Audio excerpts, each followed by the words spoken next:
uma situação que abala o mundo. Essas duas bandeiras que Vossa Excelência mostram move o coração do povo brasileiro. O povo brasileiro ama o Estado de Israel, ama o povo de Israel e está nesse momento se somando às dores, mas mais do que isso, se somando às orações, à intercessão a Deus, né, por aquela nação, por aquelas famílias. Ao longo do dia de ontem e de hoje, eu ouvi frases, né, de quem está em Israel, dizendo, olha, esse é o 11 de setembro de Israel, mas numa proporção maior, porque se você considerar o contingente habitacional do Estado de Israel e do Estado americano, né, é uma situação realmente muito grave. A gente não tem que mensurar, né, perdas são perdas, né, perdas são perdas, e o que aconteceu no 11 de setembro foi um ato de terrorismo gravíssimo, e o que aconteceu também em Israel é um ato de terrorismo gravíssimo, né? E o povo de Israel,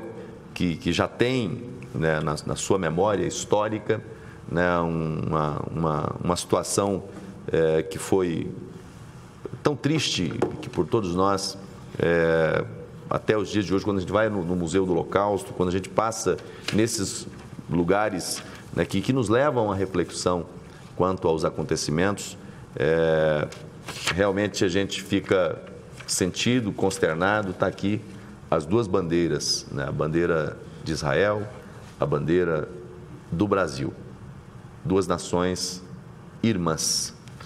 O Brasil é o país com o maior número, proporcionalmente, de cristãos do mundo, né? Maior nação católica do mundo, maior nação evangélica do mundo. Espírita também. A comunidade espírita, eu vi hoje o senador Girão mencionando aqui também é a maior, e nesse momento, né, independente do credo de cada um, mas todos se somam no mesmo sentimento de solidariedade e de amor por essa nação. Eu tive a oportunidade de conhecer Israel, de visitar Israel. Lá estive em diversas cidades, passei, né, pelo deserto do Negev, entrei pelo Egito, depois fui ao monte Sinai e entrei em Israel, passando pelo deserto do Negev, Tel Aviv, né, visitei Jerusalém, visitei várias cidades, né, tive o privilégio de conhecer. E eu digo privilégio porque muitos têm o desejo de conhecer e não têm essa oportunidade. E tive esse privilégio. E posso dizer aqui, da posição que eu ocupo hoje, algo que me impactou, para além daquilo que representa para a fé cristã estar em Israel, a convivência de Israel com comunidades que não são comunidades, que não são da própria comunidade, são grupos rivais, são grupos xiitas.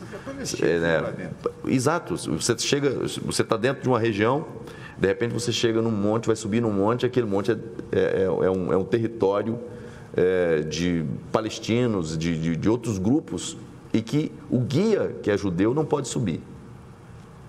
A comunidade que está visitando ali, o grupo religioso que está visitando, ele pode seguir, mas tem que entrar um outro guia para poder subir. E aí eu perguntava, mas tá, e eles estão isolados aqui, quando eles têm que descer e passar? Não, Israel não tem problema em eles descerem, e tem os seus comércio, as coisas todas, não há violência em relação a isso.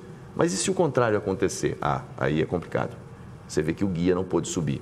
Então, são situações que quem vai lá consegue ver e consegue entender muito daquilo que a gente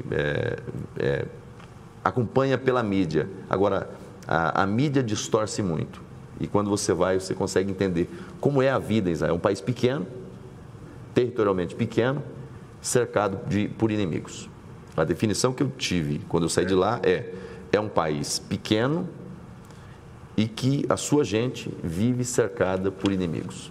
Então, quer paz com todos e todos não querem paz. É isso. Ele quer ter paz com todos, mas todos não querem ter paz com ele. E essa guerra é uma guerra que se prolonga no tempo. E agora, essa tragédia que o mundo todo lamenta nesse dia, né? Então, eu quero mais uma vez aqui, na esteira do que Vossa Excelência fez, reiterar né, ao embaixador de Israel aqui no Brasil, o nosso voto de pesar, os nossos sentimentos e as nossas orações para que Deus conforte as famílias que tiveram perdas nesse momento, dê força, lucidez, inteligência, né, às autoridades que estão lidando com essa situação, para que possam encontrar um caminho de solução. Não é um caminho fácil, não é um caminho simples, e à luz do que nós ouvimos nos últimos pronunciamentos do líder Benjamin Netanyahu, deve ser algo realmente muito doloroso. Pelas imagens que nós recebemos de lá no dia de hoje, é algo que parece que vai se prolongar no tempo e é algo grave. E de consequências que não se verificarão apenas naquela região, de consequências que deve impactar o mundo, né? A economia hoje é uma economia global e isso deve impactar o mundo todo. Mas o mais importante nesse momento é estarmos focados e preocupados com a situação das famílias que lá estão. E orando especialmente por aqueles que foram tomados como reféns, pelos que foram e pelas famílias, porque é difícil até imaginar a dor de quem fica e tem uma esposa, um esposo, um filho, uma filha que foi tomada como refém. Aquela imagem que Vossa Excelência mencionou ali, daquela cena de crianças enjauladas, quando eu vi aquilo, a gente não tem como não se emocionar, não tem como não sentir a mulher que foi levada na carroceria de um veículo, não se sabe se morta ou viva, mas expondo inclusive, né, aquela pessoa, é algo. Vossa Excelência conclui a fala aqui trazendo para um pouco daquilo que a gente vive no território nacional.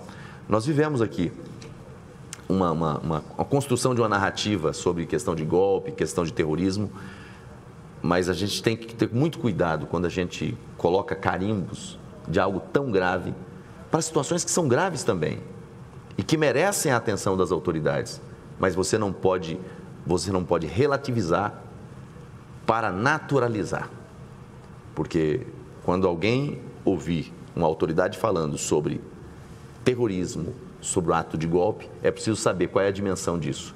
E hoje o mundo todo verifica nessa situação que está acontecendo em Israel justamente esse cenário de terrorismo e um terrorismo da pior espécie. Eu acho que mais do que falas pontuais, acho que o governo brasileiro precisa se posicionar de forma muito firme, de forma muito contundente com relação a esse episódio, condenando o que aconteceu, sem relativizar. Vou repetir a frase que eu usei inicialmente. Condenando o ataque, sem relativizar, sem querer achar argumento para dar razão, ainda que condene o ataque em si, mas para dar razão a esse movimento. É injustificável, é inaceitável.